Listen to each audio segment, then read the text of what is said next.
Bíblias em João 5. A leitura vai do verso 1 até o verso de número 24. Eu peço que vocês deixem suas Bíblias abertas na passagem bíblica citada, João 5, de 1 a 24. Vai ser colocado no telão o texto e nós vamos ler todos juntos a passagem, esses versículos do capítulo 5 de João. João, Evangelho, capítulo 5, verso 1 a 24. E, por favor, deixem suas Bíblias abertas nessa passagem que nós iremos ler, depois iremos nos referir às passagens, aos versículos lidos. Leiamos todos juntos. Passadas estas coisas, havia uma festa dos judeus e Jesus subiu para Jerusalém. Ora, existe ali, junto à porta das ovelhas, um tanque chamado em hebraico Betesda, o qual tem 5 pavilhões.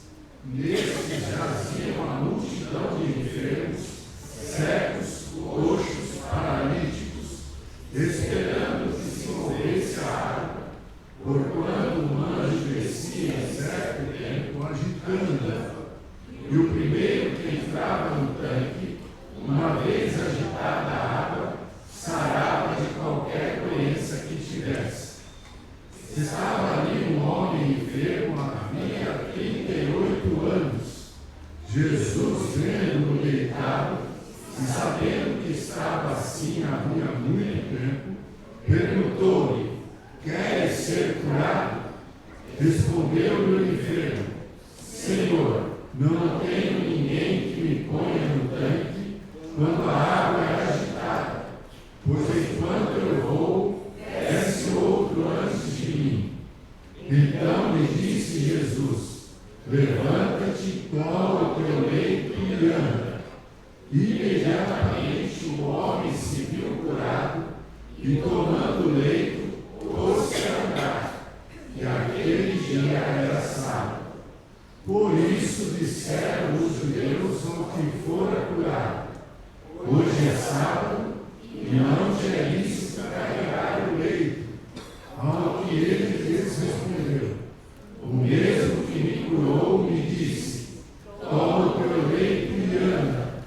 Perguntaram-lhe eles: quem é o homem que te disse: toma o teu leito e anda?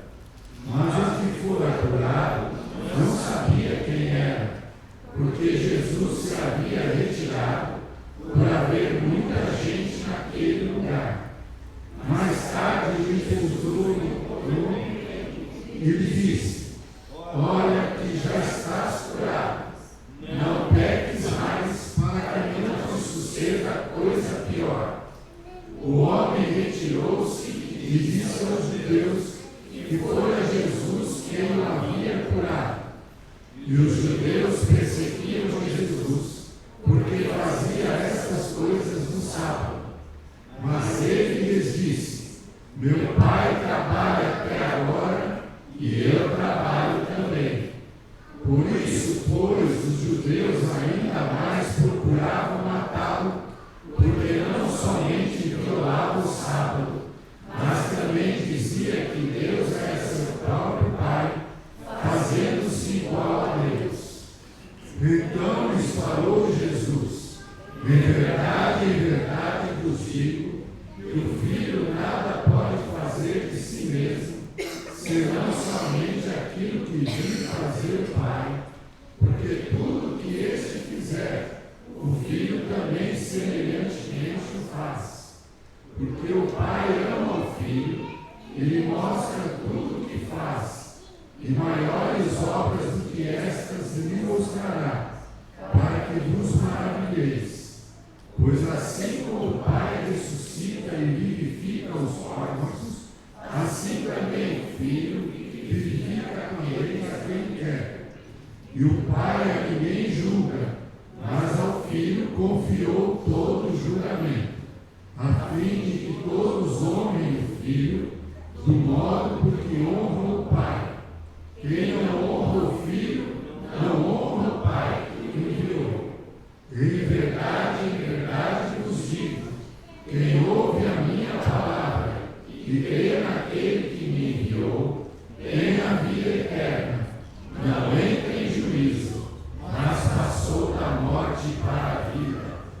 Vamos orar, meus irmãos.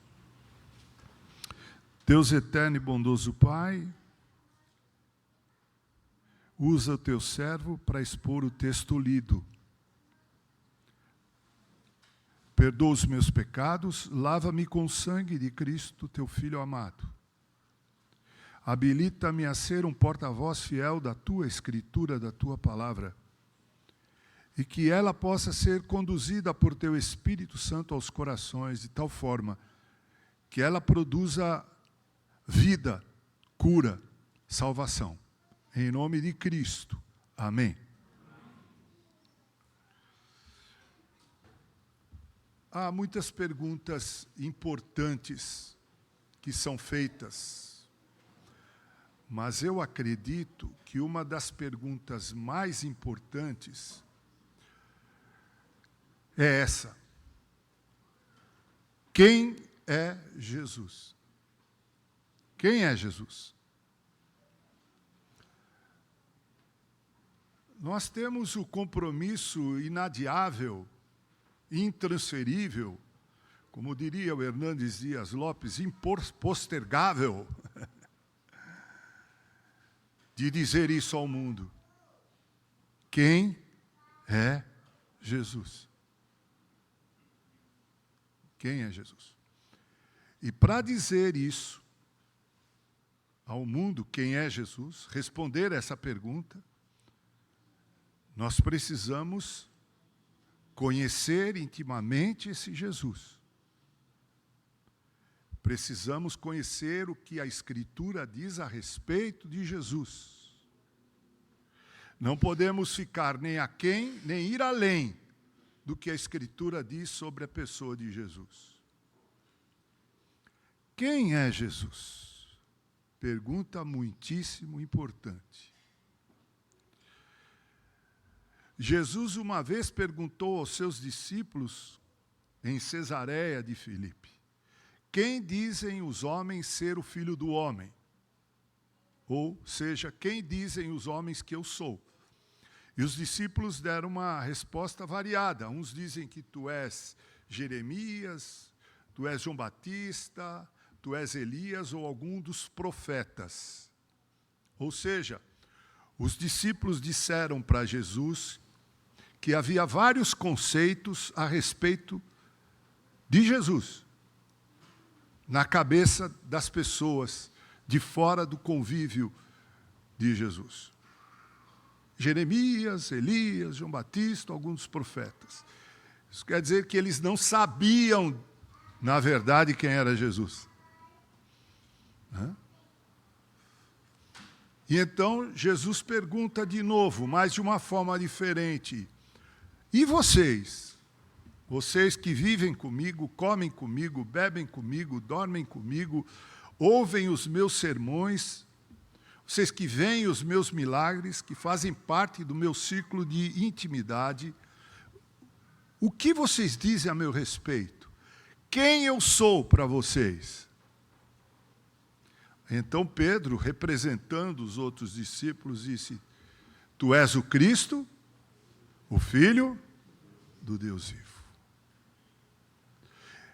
Essa resposta, ela é densa, meus irmãos. Jesus elogiou Pedro, chamando-o de bem-aventurado.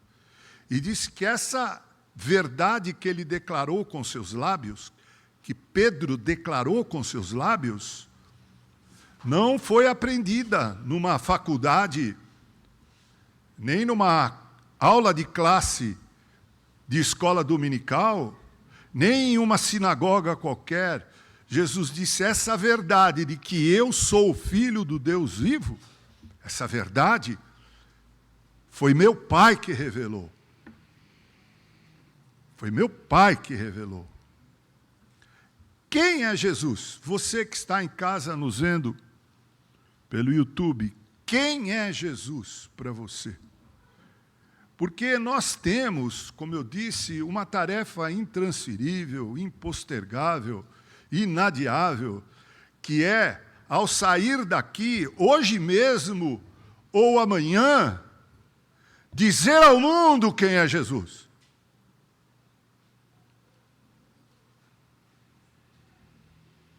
Essa é a resposta mais importante, a pergunta mais importante que existe. Quem é Jesus? E você e eu devemos responder com suficiência a essa pergunta. Porque ela ou salva ou ela condena. Mas se você disser às pessoas com suficiência quem é Jesus, se a pessoa se perder, Deus não vai cobrar esse sangue da tua mão. E se ela for convertida, você terá filhos espirituais. Quantos são os seus filhos espirituais? Quantas pessoas conhecem Jesus porque você disse a elas quem é Jesus? E elas ouviram, e o Espírito Santo pegou tuas palavras e aplicou ao coração destas pessoas de uma tal maneira poderosa que essas pessoas foram feitas novas criaturas. Onde estão teus filhos espirituais? No teu trabalho, as pessoas sabem que você sabe quem é Jesus? As pessoas veem as marcas de Jesus em você? Perguntas inquietantes estas, não? O texto responde esta pergunta: quem é Jesus? Aliás, permitam-me dizer que João escreveu o Evangelho, revendo o que já foi visto. O Evangelho de João, que tem 21 capítulos, foi o último a ser escrito, lá por volta entre o ano 85 e 95. João escreveu este evangelho diferente dos outros 3 evangelhos, Mateus, Marcos e Lucas. João escreveu o evangelho para provar, por sua escritura, por aquilo que ele escreveu inspiradamente, que Jesus é Deus. Para provar a divindade de Jesus, deidade de Jesus. Jesus não é só filho de José e Maria. Jesus não é apenas o filho de um carpinteiro, um ajudante geral. Jesus não foi alguém que apenas nasceu em Belém, viveu grande parte de sua vida e desenvolveu seu ministério na Galileia e algumas vezes em Jerusalém.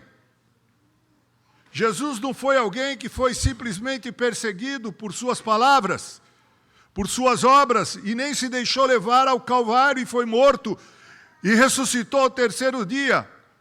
Jesus é muito mais do que isso. Jesus é Deus. E é por isso que nós estamos aqui nessa noite. Não porque somos presbiterianos, nem porque fizemos a classe de catecúmenos, fomos batizados e fizemos pública profissão de fé.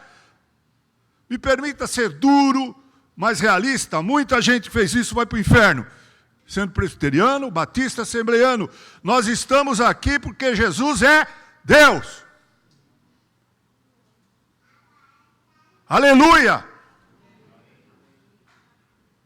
Jesus é Deus, é por isso que nós cantamos. Por isso que a orquestra toca. Por isso que o coral canta, eu sou. Jesus é Deus.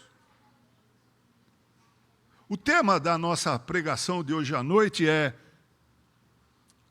quem ouvir e crer no Filho de Deus, viverá eternamente. Quem ouvir e crer no Filho de Deus, viverá eternamente. Jesus é o Filho de Deus, é o próprio Deus encarnado, aquele cuja palavra salva, aleluia, cura, aleluia, e julga. Nós não chegamos lá na leitura do texto sobre essa parte do julgamento, mas a primeira parte, salvar e curar, nós chegamos. João, preocupado em provar a divindade de Jesus, começa o seu evangelho dizendo: no princípio era Jesus, era o Verbo. Ou seja, quando tudo começou, ele já era, provando a sua eternidade.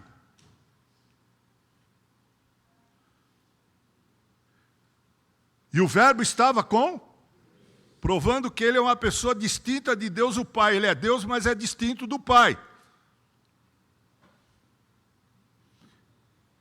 Ele estava com Deus, na companhia de Deus o Pai.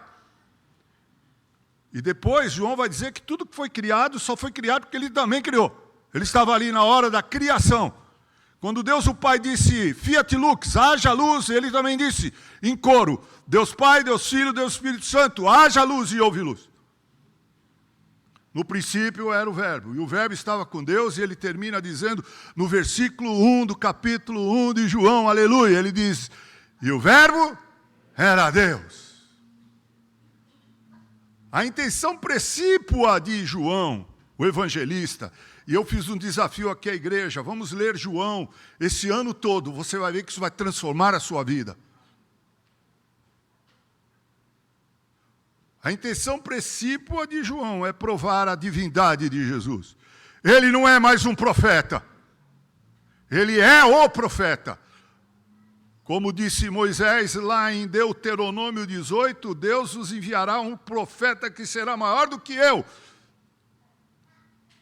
Deuteronômio, capítulo 18, verso 15, 16, 17. Leiam lá depois.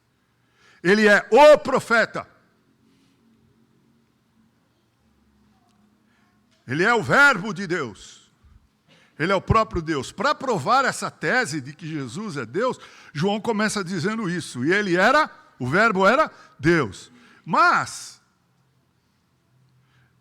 João fala de 7 milagres que Jesus fez no seu evangelho. E claro, Jesus fez muito mais sinais e milagres. O próprio João admite isso no capítulo 20, verso 30 e 31. Mas aqui no seu evangelho, ele se contenta em contar apenas 7 milagres. Primeiro, ele transformou água em vinho porque ele teve poder sobre a natureza. Vá lá na internet e procure lá Adalto Lourenço, água em vinho. E você vai ver o que o doutor Adalto Lourenço fala sobre água H2O e a composição química do vinho. Você vai ver que Jesus tinha poder sobre a natureza para transformar a simples água, H2O, 2 átomos de hidrogênio e de oxigênio, em vinho, e vinho de boa qualidade. Depois Jesus curou o filho de um oficial do rei Herodes, numa distância de 25 e 30 quilômetros.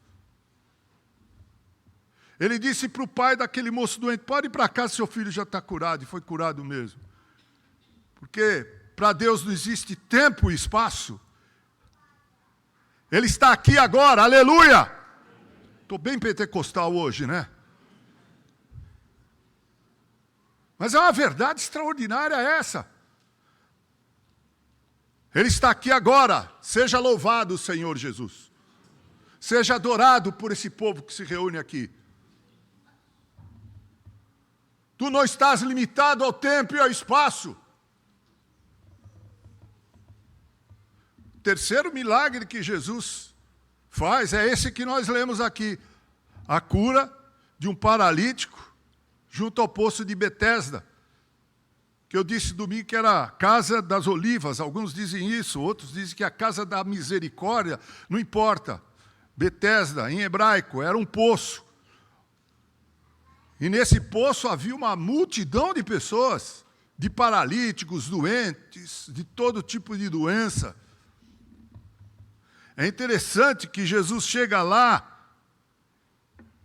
e no meio daquela multidão, meus irmãos, de doentes, enfermos, e Jesus veio no ápice dos tempos, na plenitude dos tempos, no momento mais terrível em que Satanás deitava e rolava, fazia o que queria, só você ler os evangelhos, você vai ver o que o Satanás fazia.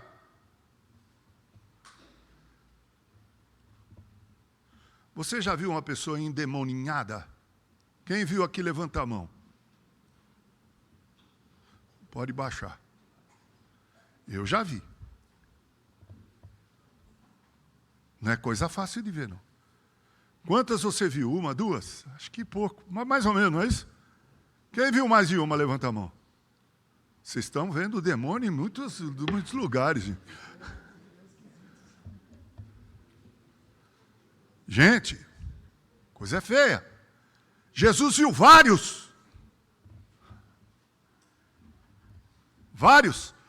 cegos aos montões, ele viu. Paralíticos aos montões, ele viu.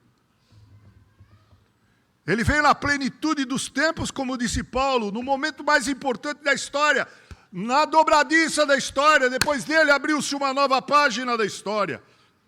O Cordeiro de Deus veio ao mundo para tirar o pecado do mundo. Jesus chega naquele poço, no meio daquela multidão. Como ele está aqui nesta noite, no meio desta multidão? E é interessante que ele se concentrou apenas na pessoa do paralítico, daquele paralítico. E diz o texto que ele sabia que aquele paralítico era enfermo há muito tempo. Porque Jesus é Deus, ele é onisciente. Você prestou atenção na leitura?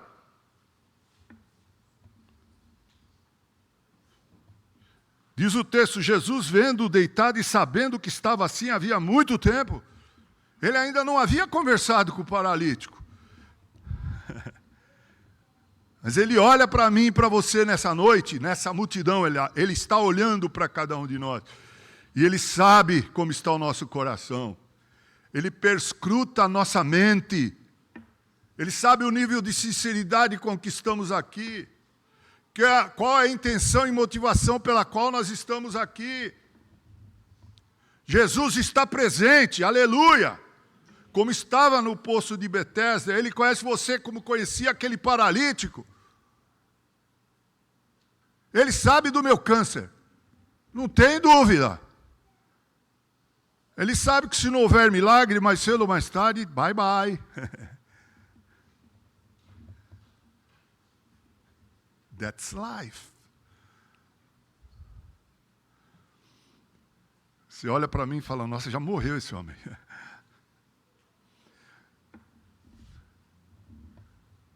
Ele olha para nós nessa noite. Para você, Léa, sua enfermidade. Ele sabe.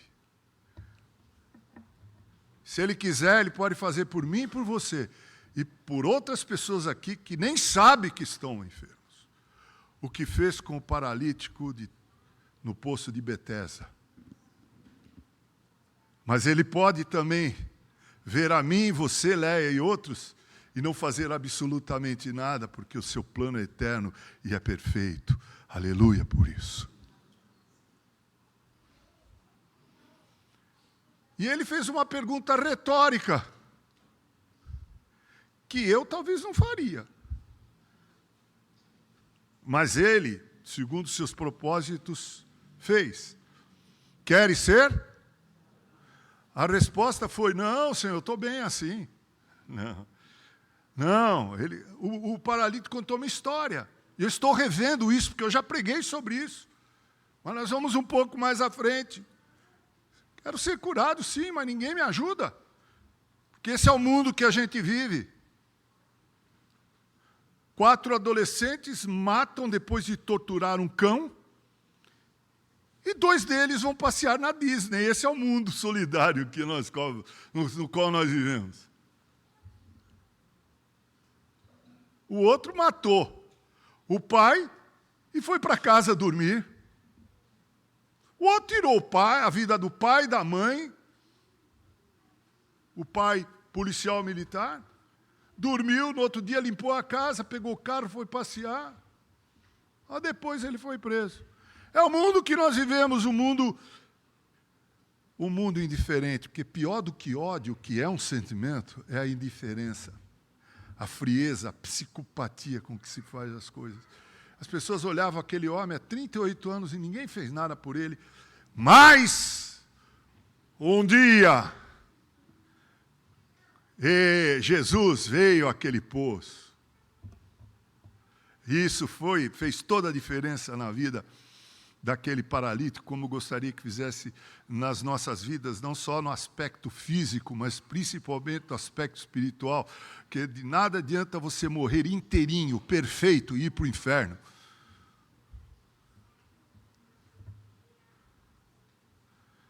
No céu não haverá paralíticos, no novo céu e na nova terra não haverá cegos. No céu nós seremos perfeitos. No novo céu e na nova terra nós seremos perfeitos. Jesus viu aquele homem e fez por ele o que eu gostaria que ele fizesse nessa noite por mim e por todos que estão aqui. Olhasse para nós com compaixão e misericórdia e mais, com graça. Porque aquele paralítico certamente não era melhor homem do que os demais. Mas, aí nós vamos avançar no texto, mas era sábado. Ele pegou a catre, que é uma maca, né? Não é uma cama, uma maca. Acho que colocou nos ombros, né? Ou pôs debaixo do braço e foi saindo. E é interessante que essa cura não aconteceu com alvoroço, não houve, porque quando Pedro e João foram instrumentos de Deus para a cura daquele paralítico à porta formosa do templo, o homem entrou no templo saltando e louvando a Deus, e aí ele pregou o evangelho, Pedro, lembra disso? Capítulo 3 de Atos. Aqui não, aqui Jesus curou o homem e disse, pega o teu leite e anda, vai embora. Ele simplesmente levantou, sem fazer fisioterapia, com o cérebro funcionando perfeitamente. Aqui contei a história do meu amigo que perdeu a perna, né, depois de ser agredido. E ele dizia, Maurão, eu sinto coceira no meu pé direito, mas foi justamente a perna direita aqui. Ele faleceu recentemente, inclusive o Cícero, muito querido, membro da Igreja Presbiteriana de Ipoá, que a mente ainda fica com o pé lá. Ele perdeu o pé, mas a mente fica. Quem é fisioterapeuta, trabalha com a mente, sabe disso. O cérebro anotou, né? Esse aqui não precisou nem de fisioterapia, catou a catre, a maca, e foi saindo fora. Mas até aí ninguém percebia. O homem dessa vez perceberam, gente. Quem foi que percebeu? Os líderes judeus. Porque aqui, quando você lê judeu, aqui são os líderes da religião judaica. Perceberam que ele estava com a maca. O que aconteceu? Falou, alguém aí disse, levanta, pega. Mas é sábado.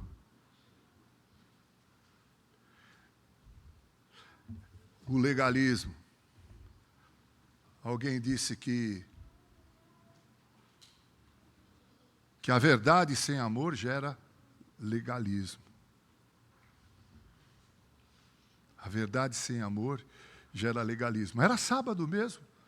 O quarto mandamento precisava ser cumprido. Uma vez Jesus colocou um homem de mão ressequida lá dentro do ambiente onde eles estavam e curou. E as pessoas ficaram olhando para ver se ele curava, porque era sábado e ele curou. E aí Jesus vai discutir com os judeus, como faz aqui, porque esse é o primeiro enfrentamento que Jesus tem com os judeus. Há vários desses enfrentamentos de Jesus com os líderes judeus no Evangelho de João. E o tema tem tudo a ver com a nossa pregação. E a discussão tem tudo a ver com o tema da nossa pregação, que é Jesus é Deus.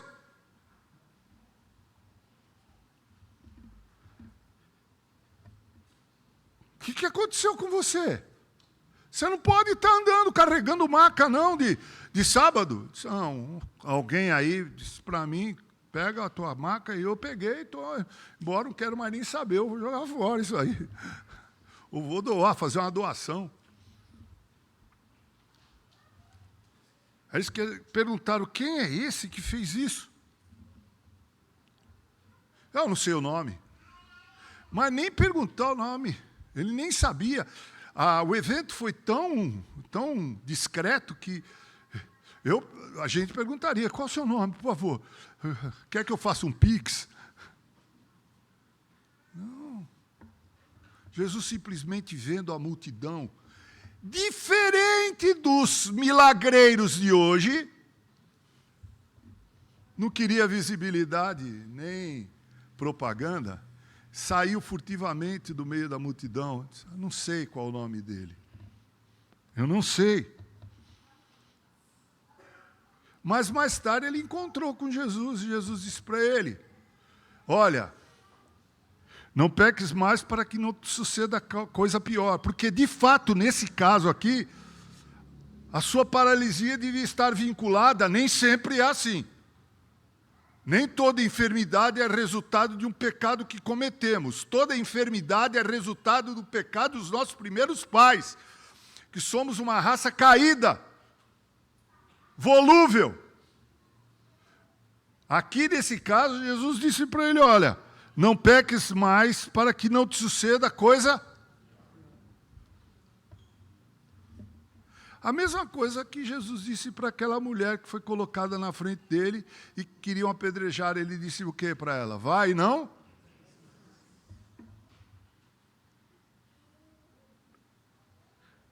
Estava vendo na internet um pastor, Jorge Linhares, famoso, criticando os reformados, porque nós dizemos, nós, os pastores reformados, não pregamos contra o pecado. Me parece que ele precisa frequentar igrejas realmente reformadas. Porque, como aliancistas que nós somos, nós cremos que a lei do Senhor ainda vigora hoje em dia. Por isso que nós declaramos como aliancistas que não abolimos o dízimo. E que muitas pessoas que vivem dizendo aí, o dízimo não é neotestamentário, é porque não dão nada, não querem dar nada, não querem se comprometer financeiramente com a igreja, com o reino de Deus.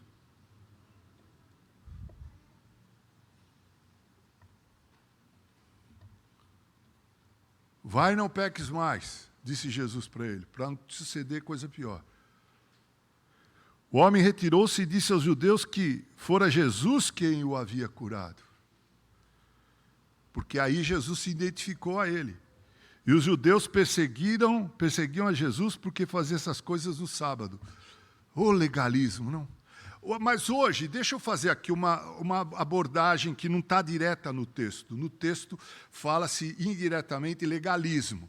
Eles estavam preocupados com a guarda do sábado mais do que com a cura de um paralítico.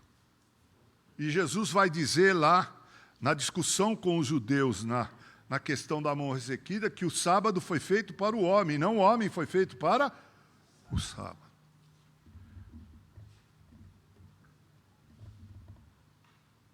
Aqui, nós temos o legalismo, mas, infelizmente, hoje em dia, nós vivemos o libertinismo na igreja.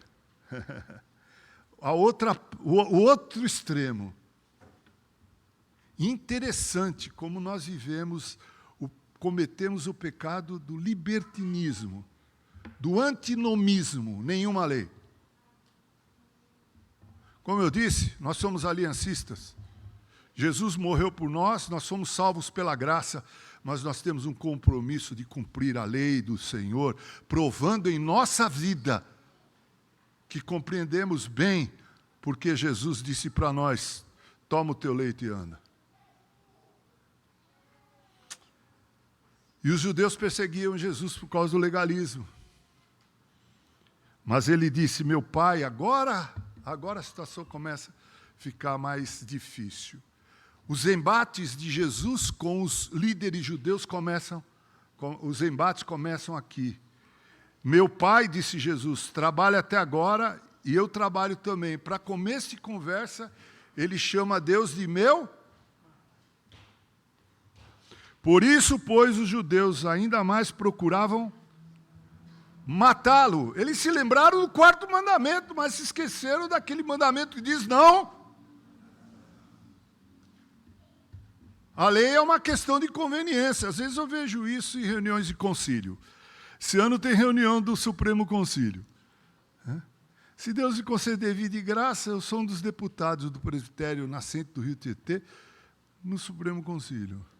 Eu já vou preparado, depois de 10 Supremos Concílios, para ver esse jogo da conveniência. Quando é conveniente, eu sou pela lei. Quando não é, eu sou pela praxe.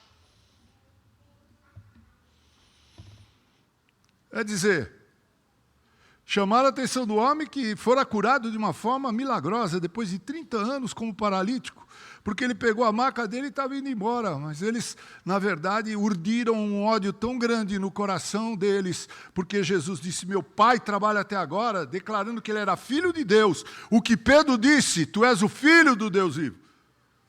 Que queriam matá-lo. Quer dizer, quebrar o quarto mandamento não pode, mas quebrar o mandamento diz, não matarás, pode. Mas não somente por isso, porque chamava o Deus de Pai, mas porque ele violava o sábado. E se dizia igual a Deus. Então Jesus faz uma declaração extraordinária, meus irmãos. Em verdade vos digo, que o Filho nada pode fazer de si mesmo, senão somente aquilo que vi fazer o Pai. Porque tudo que este fizer, o Pai fizer, o Filho também semelhantemente faz. Versículo 20. Porque o Pai ama o Filho e lhe mostra tudo o que faz, e maiores obras do que estas lhe mostrará para que vos maravilheis. A minha esperança é que Jesus faça maravilhas no nosso meio. Eu sou cessacionista na questão dos dons, mas na questão dos milagres não. Creio que os milagres continuam existindo, acontecendo, sem dúvida nenhuma. Deus continua curando. E a maior de todas as curas é a nossa redenção, a nossa regeneração, a nossa conversão. É o que nos trouxe aqui nessa noite, eu espero que isso seja realidade para você.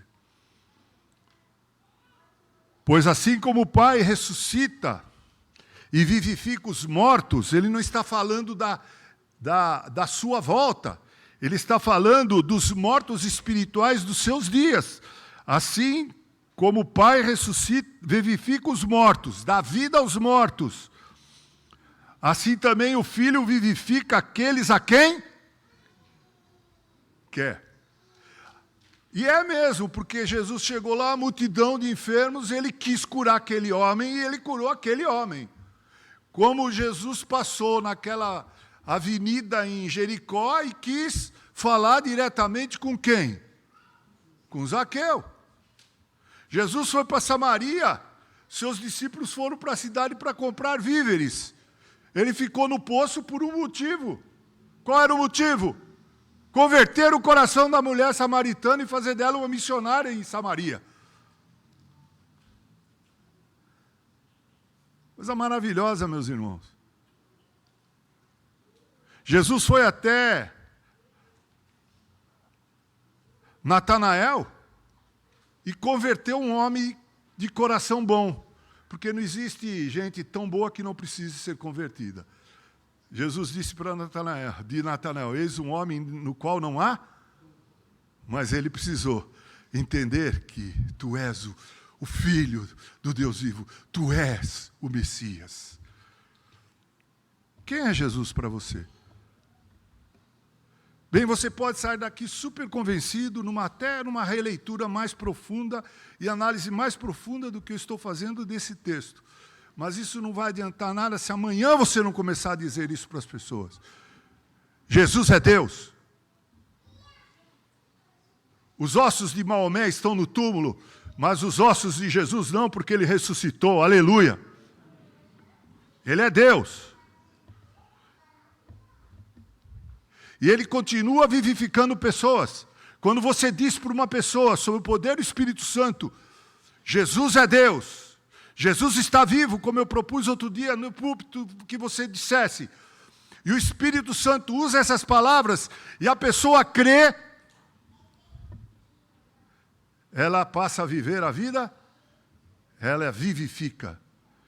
Porque o versículo 24 diz exatamente isso. Em verdade vos digo, quem ouve a minha palavra e crê naquele que me enviou, não é terá a vida eterna. Tem a vida eterna. Já passou da morte. Deixou de ser um walk dead, um morto que anda, para ser um vivo que fala, que testemunha, que canta, e que adora.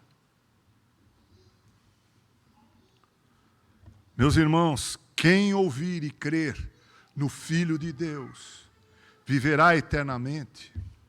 Minha oração é que nessa noite, esse Jesus que é Deus, possa olhar para nós, cada um de nós, na nossa miséria e necessidade, e vir ao nosso encontro. Eu gostaria de cantar uma música agora, que diz mais ou menos isso. E Jesus pode restaurar a nossa sorte, para a glória do nosso Deus.